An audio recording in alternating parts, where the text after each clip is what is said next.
So, next question on this are about the factors that determine whether a patient is eligible for a clinical trial. And I think this is super broad, but I also think that what they were getting at a bit is do you have to be a certain stage or have run out of other options to consider a trial?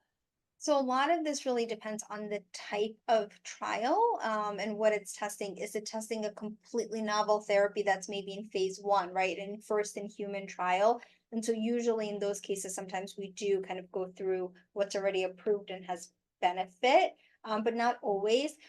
For more early stage cancers, a lot of times, like for example, you mentioned the CDK4/6 inhibitor. So that's all of those studies were done adding this class of medication, CDK4/6 inhibitors, for patients who were already on endocrine therapy for hormone receptor positive. So they didn't take away anything, but they added a medication. So a lot of it really depends on the trial, the eligibility criteria, meaning, what kind of disease characteristics and patient characteristics are needed for the study.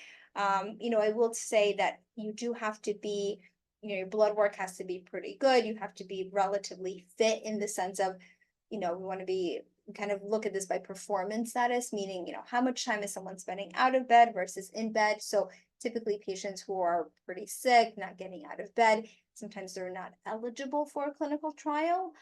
So the population does tend to be fairly selective for each trial, but it differs again based on the study design and the investigational drug.